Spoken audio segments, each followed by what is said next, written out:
a choice right now, between fear and love. It's just a rock. Out of the dark night of ignorance and into the shining light of truth. Expanding reality. A population of citizens capable of critical thinking.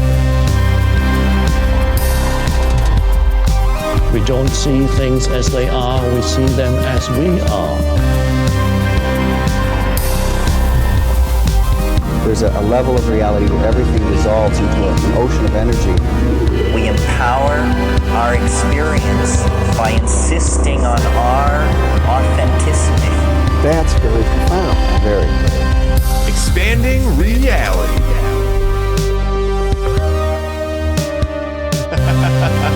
Feeling good, feeling great? Yeah, dude. Feeling good, feeling great. Ryan fucking Sprague, so good to see you, man. Welcome back. Dude, Brandon, thank you so much for having me back, man. I'm so pumped to be doing this. We were just nerding out, exchanging guitars and different things that we're nerding out on. It was like show and tell when you're 9 years old. It was awesome, dude. It's beautiful, but what I love also is a lot of the conversation consisted of trust and the debt and the things that we're doing right now in our private lives to empower ourselves and to sovereign ourselves. I was talking to you, we have a sovereign series going on here. Brandon Joe Williams, we have Ashley Clark coming up. We've got a lot of incredible information coming up with this, and it's something you and I are so fucking excited about. It's like the next frontier, man. It's like, I love talking about aliens and shit like this, but this is like wheels on the ground, really doing things to empower yourself, to unwind yourself from this fucking parasitic octopus you've been having tentacles in, dude. Yeah, dude. Land pirates. Land pirates. I love that. Yeah, it's one of the best terminologies I've heard for whoever comes after you for taxes, you know, whether or not people want to believe it's IRS or really the banks that control them. But, you know, at the end of the day, like, it's not every day that you get a way in which to look at the quote unquote matrix, for lack of a better term, in a way that is actually very logical, analytical, and left brain, right? Because typically when we're talking about, you know, the matrix, we're talking about these metaphorical stories that we're running in our heads, right? That maybe are limiting us, limiting beliefs, things that are not really tangible. We all know they exist, right? If we're in this realm, but it can be hard to actually like see and measure them. And so I feel the sovereignty space is one of those spaces where not only is it ridiculously profound, like I think anyone, even if someone is like completely not into spirituality or anything, right? They're going to understand the idea of sovereignty, right? They're going to understand the implications of it because of, you know, everyone is having to give their money to land pirates, right? Because they don't know it's voluntary and all of these things. Everyone is you know, dealing with some sort of debt, whether or not they're keeping up with it, whether or not they're behind on it, et cetera. So when you think about the sovereignty realm and you actually start looking at like, you know, getting into it, it's actually one of the only areas I've found where you can actually like measure the ability to get outside of what is perceived as the matrix, for lack of a better term, you know? Yeah, it's like all the empowerment you did in the freaky woo-woo and the spiritual and everything led you to see, hey, there's a huge, very real dragon amongst your midst. And all you have to do is recognize this, you know, tentacle energy, and you start unwrapping it. And you go, no, thank you, no, thank you. And it just goes, ah, shit, it figured it out. It must go away. It's this fascinating, it's so empowering because like you said, land pirates, yes, but what this group empowers us to do is I'm the captain now, you know what I mean? This is you steering your ship, and that's what's so fascinating about it, dude. It's so empowering. Dude, 100%, man. And it's cool too, like recognizing like who the real perceived quote unquote enemy is. I don't believe is any enemy, but like in terms of like who's playing the villain role in this, it's really not even the IRS. It's really not even the government, right? Like actually in a lot of ways, they're kind of out for your best interest. They're trying like hell to warn you and be like, just so you guys know, this is voluntary, wink, wink, you know, like, but they can't come out and brazenly say it because the banks own everything. Right. And so the banks are really the ones that are going out and doing a lot of nefarious shit. And at the same time, right, like when you start waking up to this, it really is a full-on psychedelic experience in a completely otherwise sober state of reality, you know? And I love this concept of like, how can I have a psychedelic experience in life without any medicine? And the sovereignty space is like the 5-MeO DMT of that realm. Well, you and I are just chasers of such things and imbiber of such things. And so speaking of, you know, crushing it at all that, guys, all the ways to find Ryan, of course, his first episodes, 187 and 202, as well as the Insider Hangout link. I'll throw that down there. And the Mighty Morphin Sovereign Rangers that we did with everybody. That was badass. highly optimized, breathed with cannabis. All of the things will be found down below, so y'all make sure that you check it out. Video version and transcript are linked for free, so y'all can check that out. It's hosted on Patreon, but it's absolutely free. So as well, check the link down there to hang out with us for some of these insider hangouts, dude. They're insane. You're joining us for another one with Mark Gober this weekend. We're pumped about it, dude. So Breathe with Cannabis. I'm an affiliate now, a grateful affiliate. I talked to Christopher the other day on the phone when I was in Georgia, and he's just a badass, man. I love what you guys have going on. I've got the app going and could not recommend it more. So, guys, also want to point your attention down to that link. Breathe with Cannabis. We joined you for an event. It's amazing, dude. Your community is incredible. It's vibed out. Everybody's there to chill. Some people were just fucking sleeping, and I loved it. Like, everything about it was just so cool, you know, and but you guys are great. You run a great thing, and so I'm grateful to be part of it. So my friend, we could, like, you know, we do here, skip the intros, point them to the first time when you introduced yourself, and just get right to it, man. I'm excited about your event, and so we're definitely going to talk about that. But what's been like lighting you up lately, dude? What are you so excited about? Well, dude, you know, this is a great question. There's been a lot of things. So, you know, a big thing that I've noticed in my own life, and maybe you can relate, maybe other people listening can relate, is, you know, like, we all hear that we've been programmed with go, go, go. And, you know, it's hard to relax, these kind of things. Like, this has been a growing trend in my life, right? I'm not new to it. And at the same time, it's almost like, you know, you discover new levels, right? New levels, new devils, as they say. And so it was probably about, I mean, I've been feeling it for the last 2 years. But what happens when you build a business, right, is that for me, I did not have any prior business knowledge. And I was also starting something that had never been seen before, right? Like conscious cannabis, cannabis coaching, these kind of things that I didn't really have a playbook for how they could look. You know, I had ideas in terms of like, okay, I could host my program on Kajabi, like things like that. But in terms of like how to actually utilize it, you know, what clients I was going for, all of that, there was no like playbook out there like I was a fitness coach, you know, where you could be like, oh, like this, so-and-so's done this before. So because of that, I chose to listen to a lot of different people's advice and wisdom that I trust on how I could build this business. Like, you know, what is the quote unquote right way to do it? Things like that. And all of these people are amazing. Like, all of these individuals I've gotten wisdom from have been amazing. But what I've realized is that in that, I always knew that I didn't want to build the business like they were telling me I had to build it, but I just didn't have the courage yet, because I didn't have the know-how either, right? There was like a beginner mindset in me as well. So I didn't know if I was being naive and thinking like, well, you know, I really want to do it this way.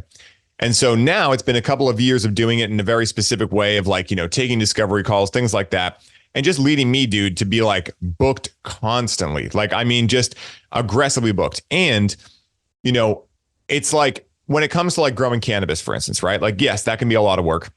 But you're in a room, you're chilling in music, right? Like, you don't need to be on.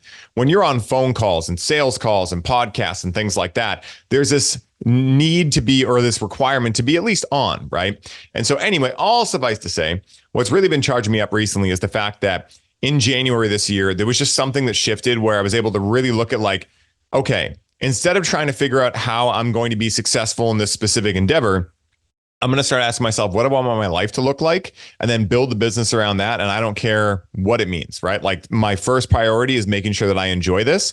And I've always enjoyed what I do. It's just like me, myself, I've been bad at prioritizing, like not booking my calendar too full.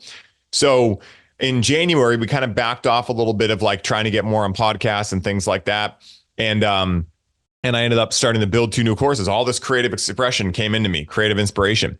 And so now we're building a couple new courses. We're making insane progress. We got Breathe with Cannabis blowing up. We got a whole new offer for the CCC, our Conscious Cannabis Collective, coming out this May or June. Just talked to our marketing guy yesterday. And so like, I'm just so excited to be home during winter, which normally I'm not a big fan of winter, but home, just taking it a little bit easier, having more time to spend on creative expression, right? Rather than just being on calls all day.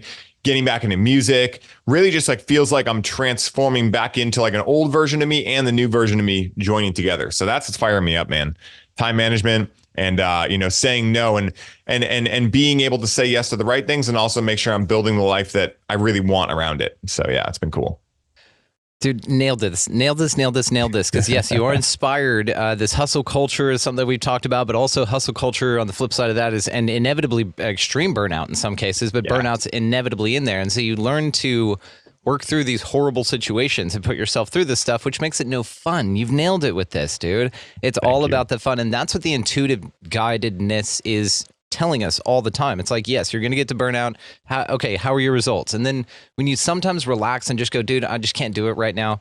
You come back to it 5 fucking minutes later and you've got emails, you've got inspiration, you have things that are clicking and spurring like crazy. So it's this weird paradox, and I'll give it to you there, that it's this weird paradox, but it's also a paradox wrapped within the programming itself. It's, hey, you got to work. Yeah, I was raised like that, right? You got to work hard to get money. Nothing comes free. Money don't grow on tree. We all have those mantras that we have been laser lightsabering out of our fucking realities for a while now. And when we take the reins for ourselves, like what you've done here is that, yes, you're going to start on that model and you're going to do that. But like now, I'm looking at my LLC going, shit, yes, I set it up 3 years ago and I needed to do that to do what I am now. But now I'm ready to be done with that and move on to trust, And so it's an interesting growth that occurs in this, but on the other side of you needing to just burn out to feel like, hey, I don't want to feel like that anymore. But it's through that process. I don't know how to train it, to be honest with you. I don't know how you teach it, because people told me, hey, you're going to this and you're going to feel that. And I was, shrugging it off, not me. Right. But then inevitably it was like this, okay, burnout's real. And okay, I really maybe should take a pause and look at things a little different.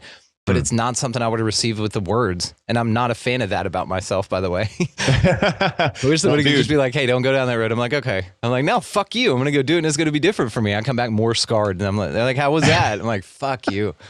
Dude, you know what your human design is? Do you know your 2 numbers by chance? I'm a 3 and a 5, I want to say. That makes perfect sense, dude. I was going to say you must have a 5 line, because the 5 is the heretic. So like literally, like they're like, hey man, that stove's hot. And you're like, well, I'll be the judge of how hot. All right. Like literally that's been my dude, that's my entire life, bro. And think about it, right? Like, those of us that are out there that in this lifetime, for whatever reason, not because we're better than anyone or whatever, but our mission in this lifetime is to fuck around, find out, and then guide and teach from that place of fucking around and finding out. Yes. Working on podcasts, talking, expressing, etc. Who better to be set up with that 5 line to have to go try things out so that we can, share our experiences, knowing full well that there'll be many people out there like us that are like, we'll see if they're right. Like, and that's fine, because at the end of the day, like I had the same thing, man. Everyone told me like, hey man, like, it's actually really funny. A lot of the people that are telling me are like clearly burning out, 5th coffee of the day. Like, yeah man, you don't want to burn out. And I'm like, kind of looks like you're burning out. Right. But, again, no judgment. I've been there, but it was just kind of like that thing of like, nothing says that like, I love what I do. I love everything going on, but like the way I'm building this and the way I'm looking at it is what someone else feels is right. And that's okay. Like, I love their input, etc. But at a certain point, I had to just take my power back and be like, no, listen, like I'm the one that has to actually show up and do these things, and no one is my boss. That's why I created my own business. Like I don't take orders well. I've never have. So I would rather go to the extreme of burnout, recognize like, oh, okay, that's a hot stove, and then be able to come back and be like, all right, now I know where my limit is. And now I'm able to find the middle ground. And, at the end of the day, that's why I started the business called Highly Optimized. That's why I build myself into a race car, because with a race car, eventually we're gonna redline the thing, and that's the point of it, right? Is that like, because you built it in a certain way, you might redline it and hey, it might break, but you also are aware of how to fix it in the garage, but ideally you don't want to break the race car. Such an interesting way to look at it, man. And it is this comparison curse is dead within me as we forge our way through these forests, on our own path. And we're, looking around going, how are you? How are you? And loving what you're doing, but I'm not attempting to copy what you're doing. We're too busy doing our own things, but what we're doing each independently complements what we're doing independently together so much. So it's like this amazing entourage effect to where it's like the more you're authentically you, the more I'm authentically me, the more we have to offer one another and anyone that we come in contact with. But it is this autonomy, man. It's sovereignty. It's this, dude. And I've always like, I don't know how you've been, but it's since, well, you said it, since your mom, hey, authority, that's been my thing, dude. And God bless my parents, man. They had it rough. I don't know what they did in the last life, but man, it's just one of these, fuck you. And it's an interesting thing in which we find ourselves in all of it. And so that's where it led me away from the sort of new age thing, as I just got to the end of it and they were just like, hey, all right, cool. This is religion with extra steps. I'm like, fuck you. It's this additional autonomy, but again, in that you notice where you were giving your power over to. And you talk about these huge transitions and these shifts in your life, man. And that's where all the biggest things happen, man, is these reacquisitions of power. And it's It's challenging, man. Do you think that maybe it's part of because when you get your power back, the painful part is receiving it back because you've been absent of it? Do you think that may be part of the pain? Oh, for sure, man. I think a lot of the pain is recognizing like, wow, I always had it. And maybe I had a story that I didn't. Maybe I had a story I had to do it a different way. Because that's what would happen with me is like I would notice, like I would be logically aware of like, I know because I do this stuff all day, like about stories and do story work and all these things with clients. Like I know I'm running a story, but it seemed very believable. And it was like more of one of those things where it was like, well, I know I can't do this forever, but this is just a phase, right? Like this is just a phase. I got to hustle in the beginning to build things out. And I was excited about it in the beginning. And then it got to a level where it just realized like, okay, dude, you've laid your foundation. Now you need to figure out a different switch because you can't stay like that forever. Yep. And so I think that for me, some of the biggest pain was recognizing that it was a story, but not being able to embody it in a way that actually led to change. But at the same time, I could argue also that it maybe just wasn't the right time for that, right? And now it is, you know, maybe I've gotten the lesson that I needed to learn in that. And now I'm able to move forward with much deeper awareness and also the ability to actually know what to do with that awareness. Because like my business partner, for instance, he's a Taurus and I'm an Aries, right? So, you know, he's been sharing these things for a while. Like, hey, man, it sounds like, you know, what you're wanting is this. And I'm like, nah, man, just keep conquering. Let's go forward, right? And finally, it was like, you know, being able to recognize like, hey, this is actually what I really want. You know, like I want a lot more space in my life. I want more space to be a creative. I want more space to hang out with amazing people like you and go on epic trips to go look for Sasquatch and, you know, teach sovereignty and do all this stuff, you know, and, you know, again, like you can do anything, but not everything. And so I was starting to realize like I'm having an everything issue, you know? So, yeah. It's like this idea of time is an illusion, but timing is everything, you know? Yeah. It's fascinating, man. But then again, giving yourself these breaks, these releases, because then you're looking at yourself from the perspective of your audience saying, oh shit, am I putting expectations on myself that nobody can live up to? You know, this kind of like, and it's repulsive in a way that it's unrelatable and unachievable. You've never been that, but it can get to that level to where you're sitting here like, I can't talk to this person. Like, how the fuck do you even relate? But to walk that balance of being relatable also means being vulnerable when you need your fucking rest, man. And it's a tough thing for dudes like you and I think it's the hardest thing to do for you and I to take a break. Because if I'm sitting there taking a break, I'm drawing or I'm doing Legos or I'm still like doing something that's mentally stimulating and creative. And so, but again, for me, just to sit still is honestly one of the most challenging fucking things on the planet. So it's a high and a technique in itself. Dude, it's an Olympic sport, bro. Straight up. Yeah, like, there you go. Like I watch Rachel just like hang on the couch and like play with Pierre, our puppy. And I'm like, how? Yeah. Like, it's not like I couldn't force myself to do it. It's not like I don't meditate and do things like that. That's what it is. Like it's forced. Yeah, exactly. It's forced. Like for me, and I really have been settling into this too, man. I'm glad we're talking about it. Is that like there's so much advice out there, right? I was mentioning like the specific niche of like people giving me business advice and me getting myself into a tangle over that, but you can extrapolate this into everything. We were talking about semen retention and like all these things you hear that none of them are necessarily good or bad. They're just things, right? But at the same time, what I've noticed happens, and like a big part of the reason why I started the business called Highly Optimized and I speak about these things is because it becomes very easy to become fucking obsessed with a lot of this stuff, right? Like, especially when people are saying, well, if you want to have a spiritual awakening or Kundalini energy, you must save your seed, right? Well, then what happens when your sex life starts getting messed up because of it, right? And you start getting into these distortions of like, oh, I must not be able to do that because I need this. Like, that's where I just start going, these are all thirst traps at the end of the day. People might mean the best with them, but at the end of the day, like, I think the most beneficial way to live is intuitively. And make sure you got your foundation down. Like as Paul Chek says, your 4 doctors: Dr. Movement, move your body every day; Dr. Quiet, sit in some time and just like, you know, have some space; Dr. Diet, eat good food; and Dr. Happy, right? Dr. Happiness. And so do things every day that you love. If you can do those things, right, and keep yourself in a stabilized state, I think a lot of the other stuff becomes kind of crazy. You know, it's not that I don't believe in things like that. It's just like it can be taken way too hard. And I'm one of those people that will take those things way too hard. And I think that a lot of men right now are kind of still stuck in that like David Goggins mentality of like, oh, we're going to do semen retention. We're never going to ejaculate again, you know? And it's like, dude, relax. All right. You're a human being. Enjoy life. You're going to be fine, you know? And so I think that balance is super important to talk about, especially when it comes to spirituality, because that's a realm where yeah, it gets challenging quick. Nailed it with the balance, the B word. That's one of the biggest things right now, dude. Balance, balance, balance. It's your pendulum is somewhere on one side or the other, and that's why you feel the way you do. That's it. It's like it's the simplest thing in the world. It's not the easiest. And so there's also the piss off, right? Is the fucking fact that it's so simple. It's like, I see it. It's like, okay, now go do it. It's like, well, fuck, because of this, and you've got all these, right? And it's just an interesting thing, though, this balance, man, this balanced perspective that's not too masculine, not too feminine, this balanced, intuitive, but also, inspired action, motivated. There's this balance, man. That's all the only word for it.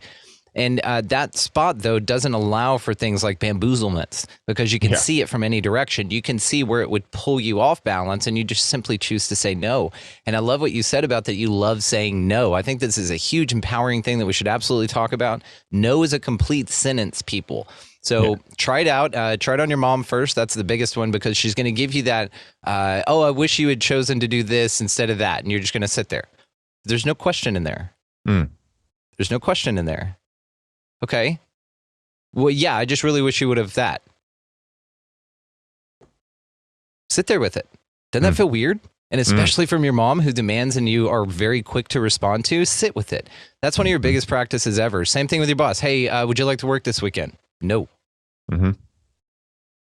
Because it'd be really cool if you did. Let him sit there in it. Let him sit there and feel how fucking dumb it sounds for him to refuse your boundaries. And it goes with the same. It's going to echo this fucking thing out. And then that's the other thing, too. You try and work with people that convince you how to skip in your son's baseball game to be on their podcast. Get fucked. Don't work with anybody that tries to compromise your boundaries. This life becomes so fucking easy, Ryan, because you see it. You see where you're being pulled off, and you just say, absolutely no fucking thank you. And that's it. Dude, I'm glad you're talking about this because there's two things, right? So the thing that really started this for me, I mean, again, like I've always known, but again, knowing is not nearly everything, right? Embodiment is the true thing. So I've known for a while about like, okay, I want my life to look a little different. But in October, right around September, October, I remember I was on Instagram in a scroll hole and I saw this quote that was talking about how the point in life is to be willing and ready to disappoint anyone and everyone at the expense of ever disappointing yourself. Oh. And that really fucking hit because now, right, it's like it's shown that like, hey, you know what, there's going to be a lot of people that maybe either lack boundaries themselves, right, maybe get triggered around people that put boundaries up, but again, neither of those things are your prerogative or your work to do, right? Like, you are not responsible for other people's emotions. And that was a thing that I recognized that my mom specifically, but also my dad, they both did this, right? Inadvertently, it wasn't conscious, but they would expect that people around them were responsible for how they felt, right? So like, for instance, in the example of, I wish you did this instead of that. I'm not responsible for how you feel because of that. That's not my work to do whatsoever, right? But it's so easy, especially, I think for men, maybe women too, but we're men, so we'll speak to the men's side.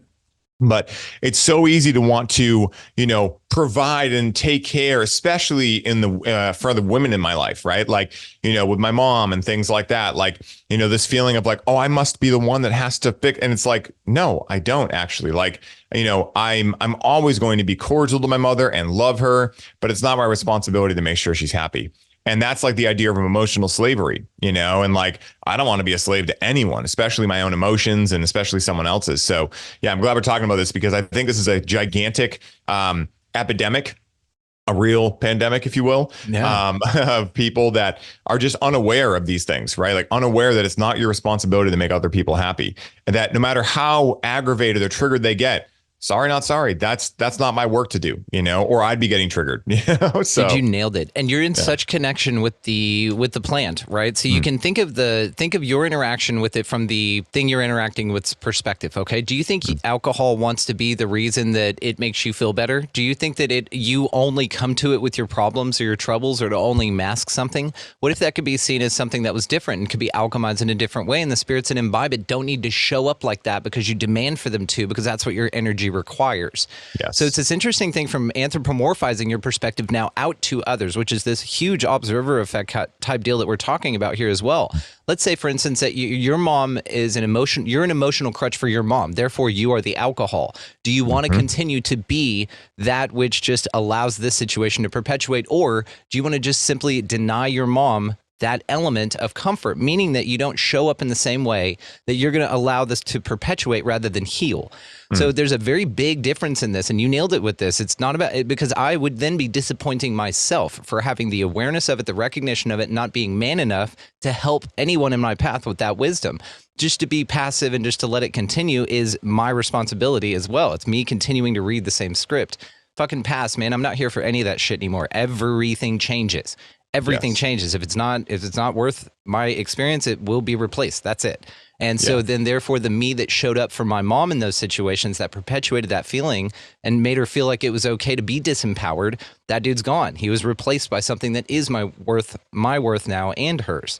And it's better for everyone, dude. It so is, dude. And I'm so glad we're talking about this, because this is like, I mean, you want to talk about one of the biggest challenges and thirst traps in society as a whole. It's the, don't worry, you're a victim. It's not your fault or your responsibility, right? Gross. So like what we're talking about right now, both with your mom and my mom or anyone else, right? Like, we're not a victim to that. That was our challenge that we had an opportunity to work through, right? I imagine it's probably part of our soul evolution. You know, actually, when I met with a psychic, Pam from San Diego, I know a lot of people work with this woman. I don't even know her last name, but, you know, she mentioned that like, yeah, your karma in this lifetime is your family. In past lifetimes, you've given way too much of yourself away. She mentioned a past lifetime where I was pretty well off. You know, it was like around like the, I don't know, early 1900s. So it was a different world, but I was pretty well off. Not anything insane, but, you know, built myself up. And I had something like, I don't know, 8 kids. And then I took my sister and her kids in when her husband passed away. And I just kept saying yes to death. And I ended up just taxing myself. And so I think I came into this lifetime with this karmic loop of like, in that lifetime, I don't know for sure, but maybe I thought like, oh, why did these people do this to me type thing? Why do I have to do this when in reality I didn't, you know? But at the same time, I was stepping over my own boundaries in this lifetime. And so in this lifetime, now there's the opportunity to do something different about it, to actually be someone different and to come with loving awareness, but say, hey, you know what? Like, I'm not going to allow that type of boundary to be crossed in my life, because that doesn't lead me to be able to be the light that can light up the world. And the only people I want to be around are people that are going to assist me, and I can assist them in lighting up the world, because that's why we're truly here. That's the most undistorted version of me that I can possibly think of, is the fully empowered version of me. And there's nothing that's going to stop me from getting that in this lifetime. Like, I've discerned for myself that, you know, if our lives intersect at the corner of free will and destiny, and so we have infinite different probabilities, but one is the greatest and grandest, I have chosen this lifetime to be the greatest and grandest. And that doesn't mean that I don't still come into many challenges or, you know, quote unquote mistakes, whatever you want to call them, but it means that I'm more excited to see them and remember that I am the hero of my own story. No one's a victim here. I'm not a victim. You know, it's not poor me, any of that. And now it's a great opportunity to rise. It's the same way as like, you know, if you have been working out for a couple of days and your trainer says to do a push-up and you can't do one, you get really bummed out. You're like, I'm never going to be able to do one. But after you've been working out for a long time, and maybe your trainer says, do 50 push-ups and you do 45, you're not like, fuck, I'm so annoyed, right? You're like, dude, I'll get it next time. Now I'm going to work on my push-ups. Everything becomes an opportunity, right? Like, ooh, there's an area that I'm a little bit weaker. I can get stronger there. So I like to look at life now in the same way. Like what metaphorically going on in my life is just the next PR and a deadlift. You know, so yeah. It's interesting too, because then you have this balance of what you like and prefer now. And it's almost like you're in this constant state of balance. You're adding new things that you like, but then also some things need to go away because then too much energy is spent on them or they fall off into decay, right? If you have like 80 cars or something, you don't have someone taking care of them, then, right? I mean, it's cool you got them, but what are you doing, right? So it is this, you know, positive abundance is what I'm looking forward to, because you get real like flagrant with this shit. When you start manifesting, you're like, fucking abundance. Well, you can have a lot of abundance of shit. You know, you've seen Jurassic Park, that's a lot of shit. You can have that, you know, that's abundance, right? Technically. So you need to be very specific. So even in mine, I mean, I really got one affirmation, Ryan, and that is on my mama, on my hood. I look fly, I look good. And other than that, I just roll through it, dude. That's it. It's an easy thing. But if I am in a state of here's what I'd prefer over what's occurring, if that does exist, or just in a constant focused state of peace of mind, it's inspired action, aligned opportunities, and the embodiment of freedom. That's the biggest one. And clear, focused vision. So the embodiment of freedom is the biggest one. If you're sitting here begging for freedom, clearly you don't have it. If you are in a position of freedom, your demand for you to embody it fully must show up in your life. So you're going to start seeing things like the sovereignty movement pop up on your website, and start seeing things where you were like, hey, you can get a car like tomorrow and it's fine. You don't have to work with these beaters. You've had shit cars for like 20 years. Like, you don't have to do this anymore. These are the ways in which I'm embodying my freedom. And so these are like the actual affirmations, but I'll be good goddamn if that first one ain't simple and just rings true. Dude, 100%, man. And once again, for the 5th time, I'm so glad we're talking about this too, because, again, like, you can look at your external environment as simply a reflection of the internal, right? As within, so without, as above, so below. So what does it mean when all of a sudden, right, you start seeing sovereignty pop up in your life, and you start being around people that are getting free cars, free houses? And for anyone listening who maybe is like, like, I'm not talking about a hack or a loophole. I'm talking about remembering who the fuck they truly are and reaching out to these companies from that embodied archetype, saying, hey, I know exactly what you're doing, what is called a securities fraud. And if you don't choose to let me in on it, well, I'm going to take this all the way to the Supreme Court and I will hang you out to dry, right? And you will not take advantage of me any longer. And I think that, one of the challenges within this space is I think so many people are now becoming aware of it at once that it's like hysterical, dude. Like, it's just so funny to go on like Caleb and Tamika's page or Brandon's page. And just, when I found Brandon back in April, he had a website, same website, hysterical, like game recognized game. He'll always be glorified in my mind because of that website, just the best copy I've ever read. But, he had the website, but I couldn't really find a lot about it. And dude, then I got into Jager's mastermind and like, okay, cool. And then all of a sudden, boom, it just exploded, dude. Like, people that I never thought would know about this stuff are now doing it. And I'm like, holy shit, dude, this is crazy. So yeah, it's really funny, man. It's incredible. And it's such an adventure, but again, it's the embodiment of freedom, and we're all staring around looking at, but it's also an identification of the principle of like attracts like, because it's seriously, you decide, okay, here's what I want, here's what I don't. As you balance your things, you go, all right, I got it. And you fine tune. And this is in grains of sand increment. You're like, kick. Yeah, add that one. Okay, kick. I can have a little more of that. Okay, cool. And so you have such a balanced thing here, and then it's like whoosh, and you just take the fuck off. It's got to be at like these interesting. It's almost like Indiana Jones proportions, right? Where you're swapping the idol for the bag of sand. You got to have it like just fucking right, and then it just takes the fuck off, man. But it just takes your clear focus vision. That's it. Just decide what you want and decide that that's all you want, and then just do that, and that's it, and be unstoppable in that vision. Be Ganesh. Everything that comes through, any doubt, because you're only going to manifest in front of you resistance. You're going to pop up this like obstacle course of resistance in front of you, and your job is just to G.I. Joe your way through that bitch. That's it. Dude, 100%, man. It's like the sovereignty space is a perfect example again, because it can be like, it's honestly terrifying to be like, hey, no, just do a revocation of election, get into the private, and just, you never have to pay taxes again. And for a lot of people, like, especially when I mention this stuff to like people in the baby boomer generation, they're just like, oh, you're going to get in trouble. Oh, don't do that. Right. And I think for a lot of us, right, we've heard, especially on your show, my show, et cetera, anything that's into the esoterics, realm and things like that. We hear a lot about how the consciousness of the planet is shifting. Right. And that's, again, a very like intangible thing, right? Like, you can't measure like, oh, there's the consciousness now. I guess you could with muscle testing and David Hawkins scale, but for most people, they're not going to utilize that. They're not going to know that exists. So when you look at the world right now, like, what is the key sign for me, or key leading indicator of a shifting in consciousness? It's a deeper degree of self-awareness. And so when you look at the world right now, people are like, oh my God, things are worse than ever. Look what's happening in Hollywood. Look what's happening in wars. Look what's happening in politics. I'm like, guys, welcome to forever. All right. The main question is, why can you notice it more now?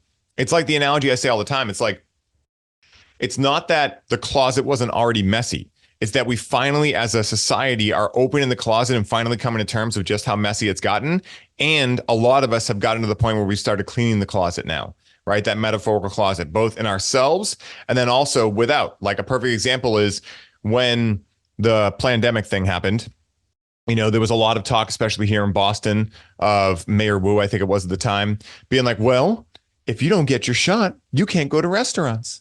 Right. And then a lot of us are just like, oh yeah, why are we going to restaurants anyway? They all use canola oil. Why am I going to pay to get poison? That's stupid. No, we're good with that. Thanks, Mayor Wu. Then she's like, well, you can't go to concerts either. And I'm like, well, I couldn't hit Volcano Bags when I was at fucking House of Blues anyway. That place sucks. I'm like, I'll just do house parties and invite whatever DJ I want to come here. Yep. She's like, all right, well, you might not be able to travel. It's like, oh, I've always wanted to get a van and just like travel cross country anyway. Like, thanks for the opportunity. And it's like everything they tried throwing in that typically, like maybe even 20 years ago, people would be like, free donuts, sign me the fuck up. Shoot me with that thing. I don't care what's in it. Right now, people are like, wait a minute.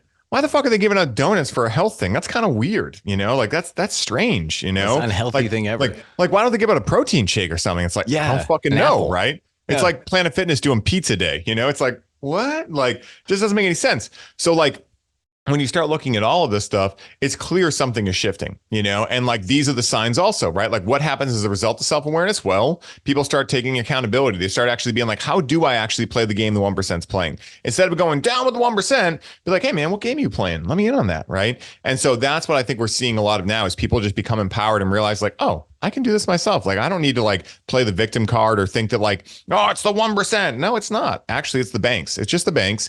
And they're all committing securities fraud. They know what they're doing. And if you call them on it and take it hard enough and enough people do it, we'll topple the whole system. So pretty crazy. God, you get me fired up because yes to all of this. And it is one of these things to where it's like it focuses because again, clear direct focus is our aim here. And if that's our focus, it's okay, that's what we take down. And how do we do it? What's interesting about it, and you nailed it with this, is it's not a locked door. The door is unlocked. It's just a maze to get to. But now we all are copying these maps and handing them to each other, and we're walking in the room with these assholes going, hey buddy, how's it going? And they're like, oh, it's like, oh, who let you in here? How did you find out? And now we're here. And so now it's going to be no fun to do this anymore. And it's just going to be one of those like weird, where we're burning the no girls allowed sign off of the treehouse. It's dude, we're done with this kind of nonsense. It's over. We're here. Thanks for the dope ride in the bag, man. I appreciate you keeping all my cash safe for me and invested properly. It's been doing great. I'll take that now. Thank you.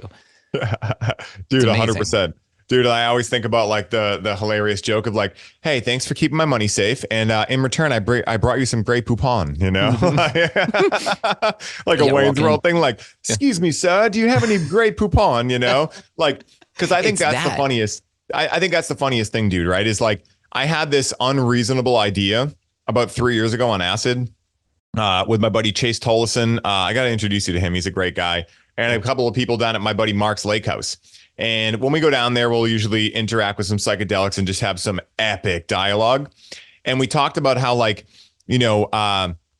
for like, the average person, they always think about helping the little guy, which is great, right? It's a great cause in theory, it's amazing, right? But there's a lot of people that fit the little guy type, archetype out there. It'd be a lot to help all of them. But if you could actually like, say go to Saudi Arabia, right, and go over there where these Saudi princes have billions and trillions potentially of, billions of dollars anyway. And they're just bored. They think they figured all life out. They got all the money in the bank account. They're like, whatever, right? And you go over there and you're like, yeah, so you guys have figured it all right. They're like, yeah, everything's boring. You're like, cool. So you've done like demolition derby with Lamborghinis. And they're like, what? And you're like, thought you said you did everything, dude. Like, are you even fun? Now what you do is you actually like meet them where they're at. You do this thing like demolition derby with Lamborghinis, which would sound like it's very bad for the environment. I'm getting to the punchline here. But then what you do is like, after they're like, whoa, okay, like I guess there are things in the world that I never knew existed. You're like, all right, cool. Come to Monterrey, Mexico with me and come do peyote. And you take a bunch of these Saudi princes and people of that stature. You go out there and you have them experience ayahuasca, psilocybin, even no medicine, just like in nature, having a blast, really connecting. You only got to change one of those people's minds to free up billions of dollars to give back to the planet. And so like, now when I'm thinking about this whole sovereignty space and all of this stuff, that's really what I see is that if we were in a Star Wars movie right now, we'd be in The Force Awakens. All of us are tapping into true power, not force, but power, which is love. It's the governing force of the universe. It's true connection. It's really why we're here. We're re-membering. And now, in a way, we're truly the millionaires and billionaires, which is why all of this money is now starting to attract to us. Where all the people that have the money, yeah, they have a lot of the money, but they're fucking miserable. And they're going to need us to figure out how to get out of that. And so that's really what I'm seeing in the world as well, is that even, like with Breathe with Cannabis, for instance, we've had plenty at this point, at least 4 or 5 different like very wealthy people reach out and they're like, hey man, I've made my money. I've done what I've done. I want to be a part of something big now. Like I'm realizing that matters. And so I'm like, this is a really interesting shift, like this whole idea that for many millionaires, billionaires, et cetera, like the standard of that we've measured success by, which is money, we're now starting to realize, like, for a lot of us, like, yeah, we don't want to be broke by any means, but like, honestly, like, money is a game. It's not even real. It's not backed by anything. I mean, fuck, for God's sakes, we're trading around debt notes. They're not even real money. That's it. When I read Fruit of a Poisonous Tree, and it's like, it's sitting here talking about how here, shout out, guys. I'll actually go ahead and link it below. Writing that down. There we are. Oh, fuck yeah, man! I'll send you a copy. Okay, so that's an awesome book. Highly recommend. Mel Stamper, guys. And highly recommend this one, Word Magic. If you want to get started in this shit, and just get it cranked up to the highest degree, this book, Word Magic by Pao Chang. I'm also going to go ahead and link it. I'm buying it on Audible. Excuse me as I note this. And yeah, we're gonna add this one to the Sovereign series as well, so you guys can go check that out. We've talked a lot about a lot of empowering things here, so why wouldn't we? Okay, so I'll link these two down below, but there's just a library of information out there. And then with folks like Bree, oh my God, dude. Bree has been crushing it at this shit. And her and Joe Lustig are these dudes that do these amazing things on TikTok. They do these incredible like group meetings and things like this where they just have everybody come out, they just teach the shit out of you, have all the forms and everything, and then move on with life. And then they have another one where they empower you to help with your mom's mortgage and shit. It's fascinating, dude. It's really cool. My camera is overheating right now, I guess. I see that. Well, you know what? I mean, do you want to call it on this one? Yeah, we can call it if you want. I'll try to see if I can get it back on real quick. Okay. We'll see. If it's meant to come back on, it will. If it's not, they just can't handle you. You're too good looking. I know, dude. You know what I mean? Guilty as charged. All right, we'll see if it sticks. Dude, perfect. Okay. Yeah. Well, no Fingers worries. I didn't know they crossed, could do it. What kind of camera do you have? I have a Sony ZV-1. Do you like it? This is like, I love it, dude. This is the first call of the day. Usually I have this thing on 8 hours and it doesn't do that. So I have no idea. I don't know if it's just too hot in here. I'll open this window. No, you know what it is? It's weird shit. Weird shit's been happening like this electronically. Have you been feeling like this? Like your autocorrect is off, your emails are off, dude. Like shit's doing weird fucking things, man. What's going on? Dude, there's just glitches in the matrix, man. Is really what I think is going on. Like straight up, like think about what's going on in just the sovereignty space and how much of like a crazy glitch that was. Like almost like a cheat code that got released, right? Or a series of cheat codes where it's like, oh wow, that's pretty interesting. Well, it's happening everywhere. That's what I noticed. Like it's literally happening everywhere. It's happening in health, obviously the last couple of years. It's happening in finance. It's happening with everything. And I think that like as we continue to go on this, whatever this part of the journey is called or referenced to, I think we're going to start seeing a lot more of these like glitches. Like you've seen those movies. I think you've actually posted one of like the birds just stuck in air, not flying. The planes and shit. Yeah. Dude. Planes are interesting because those can be fooled by perspective as you drive, but there are some, man, where they're just standing there. And it's like an 8 minute long video of this plane just, I mean, it's either some sort of crazy headwind that they were just frozen in midair and couldn't overwhelm the thrust of, but that's silly. Then why was the person standing there, right? So it's like this silly shit that's going on. Weird things about deer. Like there was a deer that was one fucking deer, dude. It was a baby deer walking by a tree, and all of a sudden another head split out of it, and it split into two deer and walked off. There's another one where this lady was filming a squirrel coming out of the concrete. You could see the concrete flat, and then the squirrel would pop out of it and run off. She's like, what the fuck is going on? It's like the third squirrel that did it. And so it's this fascinating Truman Show sort of thing where we're just waiting for lights to fall from the sky. You know what I mean? Just like that read Sirius B on the outside of it, a can light. Dude, 100%, man. And like, you know, I just really feel like that's why like I feel like I'm in the Force Awakens. Like I just feel like, all right, you know what I feel like? I think I may have used this quote with you before, or this analogy, but you know, in Independence Day, when the president goes to Area 51 and they go underground and the president's like, oh my God, shit's really crazy out there. How are things down here? And that scientist with the gray hair is like the happiest he's ever been. He looks like he just got like brand new Nikes as a 6-year-old or whatever, or Nintendo 64. He's like, dude, things have never been so good. We've had this spaceship just sitting here taking up space for so long. And now all these buttons are turning on. I'm so excited. I feel like that's where a lot of human beings are divided right now. Some are the president of the archetype is like, oh my God, things have never been this bad. And then other ones of us are like, dude, there's all these cool things happening, you know? Like, it's just really funny of a dichotomy to witness. It's the perfect analogy because it could have been done in so many ways. But now that I'm remembering the scene you're talking about, it is an overwhelming for this, what do we call it? Like our boomer, right? That's walking through here going like, oh my God. And obviously this is super amazing facility. But then it's us sitting here going, okay, we know the UFO's there, but nothing's lighting up. You know, it's not flying around. It's been there for a long time. We've known about this for quite a while. And then now all of a sudden it comes to life, which is interesting because we've known about it for a while, but now things are springing to life. The people who have never seen it, we all sort of meet the perspective at the same time. And it's an interesting thing. It's like, we've been waiting. They're not ready. Yes. It's wild, dude.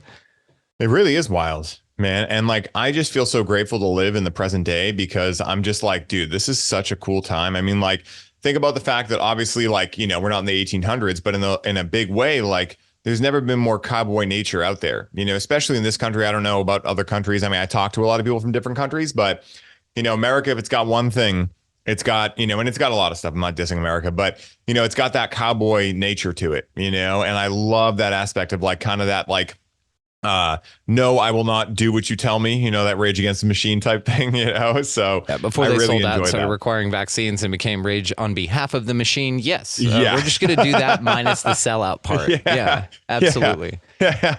Dude, that's a funny thing, man, by the way, how like a lot of, you know, the last 3 years when we went through it, I had a lot of friends that were anarchists, quote unquote, and they were some of the first ones to try to shame other people, you know, and it was like, oh, that didn't age well, you know. Ooh, I don't think you know what that word means. Yeah, you meant subject, a slave. Yeah. You pronounced slave wrong. Yeah, exactly. You said that wrong. and then this inability to see things unlike they are being. You know, and you mentioned it earlier. We are both fans of Laurel Erica, a mutual sister of ours here. But yes. She describes an epiphany. Her definition for an epiphany is a sudden recognition of the obvious. And it seems like this is an epiphanistic apocalyptic. And I think she called herself an apocalyptimist, which is crazy. Like that woman and her words, right? Dude, so apocalyptimist, something like that. So she's an optimist about the apocalypse and that it's just a revealing. It's just, hey, we're going to do this. And that's what's so great again about the sovereignty thing, to bring it up again, is that Brandon, on the first time on the show, why I really fell in love with that dude was he described it as a heartfelt 1776 without the bodies. He's like, dude, it's all about respect. It's all love. We're simply bringing this to your attention. And it's really something that we as the freest country in the world, even looking at the chains that we have on us, Ryan, you know, that we're shedding quickly, can really be this fucking thing to where it's really the America we were talking about, the people, not this bullshit that the other countries in the world talk shit about because we're overthrowing their governments and doing all the things that the shadow government is doing, right? All that ends. All that's coming down. And with this Pluto and Aquarius thing, dude, it's done, man. Like, see you later. That's it. It was described a while back as a chess game that everybody watching, the one side knew that it was done, the bad side, right? The lizard turds. And then the other side, are what we would prefer, knew that it was winning, meaning the Ascension or anything else. Everybody watching, even though it's new as a UFO or didn't know fuck all, we're sitting here and couldn't tell what the outcome would be, but the players playing knew exactly what was happening. The game was already over. All the dark side could do was delay its inevitability with a few extra moves here and there. But the lights move, there are fuck all for pieces on the board left, man. And that's why we're probably going to see some crazy blue beam shit like that. What do you think? Fake alien invasion? Or we still got that on the table? Dude, I think that's definitely a possibility. And, you know, what I know for sure is that they're probably not going to go down quietly, right? They're going to try something else. Hopefully the last 3 years has red pilled enough people to start recognizing that whatever these people say, take the opposite of it, because they're just trying to keep you stuck in 3D world, whatever you want to call it. They have no care in the world about your health, your safety, your ability to enjoy life, nothing. And just like they tell you about bullies in school, just stop giving them attention. Stop watching their shitty news channels that are literally not news whatsoever. Stop buying into their shitty stories. Stop allowing them to divide us. Stop allowing them to do anything. Just start ignoring them. Just straight up, just start ignoring them. Like, you know, again, like instead of pushing people to go out and vote or whatever that is, you know, like instead of doing that, just get people to start creating these sovereign communities where we don't need their things anymore. We don't need their establishments, their restaurants, or anything like that. Like, no, thank you. We'll take everything back ourselves. We trust ourselves way more with the money we would pay to you land pirates, because it's all going to foreign wars and bullshit that none of us want in this country. None of us want it, right? And the rest of the world doesn't want it either. And it's like, I really believe in what Brandon says, because that's what I understand America to be built on. Is this whole like, hey, we will literally throw all your fucking tea in the goddamn harbor. That happened right in Boston, right here, right? And like, I think people need a revamp of that, of like, hey, do you realize they were just trying to tax tea and they went like, no fucking way. Now I'm not a fan of violence or anything like that. Like you said, it's all love. we don't need to be violent to win this war, because that would be giving them a taste of their own medicine. And that's going to burn both of us, because the whole idea is they're trying to keep us stuck where they are, which is like, oh, well, we're going to be violent back to them. It's like, no, that's a taste of their own medicine. We must give them a taste of our medicine, which is love, which is saying, hey, you know what? I know that you're playing a role in this lifetime. You're negatively polarized, and there needs to be a perceived villain to have a perceived hero. But at the same time, I'm just going to stop giving you attention. I'm going to stop giving in to your things. I'm going to stop getting triggered over what you're trying to trigger me on. I'm going to get off social media. I'm going to connect more with the people in my neighborhood and my community. I'm going to start growing our own food. I'm going to start really talking to people and really listening when they're actually talking to me, you know, and really start changing this tune so that we can wake up and usher in a more beautiful world for generations to come. It's not going to happen from, you know, going back. This is a comeback, not a go back, you know, every step of the way. Dude, cannot agree more. Like, I love your fire with this. I love your passion, but I love your heart too. It's like hugging the guy that's stabbing you, you know, but it's this, it's unintrinsic to the program, not unintrinsic to our heart, because we've been feeling that something's been fucked up since we got here, and we know it. You know, you can see it's either we feel homesick, you know, and this is what I think spurs on all the starseed ideas of like, oh God, well, of course, because I'm not from here. It's easy to identify as of this place, not from this, or from this place, not of this place, right? Like, we're just passing through. But while we pass through, we're wiping our asses across the carpet like the truffle shuffle dogs and just wiping this place fucking clean of the dumb shit that's here. Because we have these sparkly asses, man. Well, dude, you know, it's like, even if you want a Ferrari, right? And right now you're driving a Honda Accord, you're not going to say, I'm not going to take care of the Honda because I'm going to get a Ferrari one day. Right. You're going to take care of the Honda as if it was the Ferrari. And that's what will allow you to be able to actually, in part, manifest the Ferrari, you know? Okay. And so it's that, you know, you must live as if like you already have that outcome now. And so like, there's never been a better time for us to start practicing what so many of us preach, you know, like, you know, being able to really show the world like, hey, you know, like in your analogy, right? Like if someone comes at you with a knife, it's like, make sure you get them on the ground, but you don't have to kill them. You know what I mean? Like you can, like you can get them into a position where you can be like, dude, what's going on? Like, what's happening? Share what's going on in your heart with me, man. Like, you know, I know you don't want to actually show up like this. So what's going on? Because at the end of the day, hurt people hurt people. That's what we're seeing. We're seeing insane amounts of distortions, right? From people's ability to see themselves truly as God. And then we're seeing people that have less distortions on multiple different frequencies, right? Or ranges, if you will. And so those of us that have purged or transcended or moved through some of these distortions, it's so easy to pick it out in other people.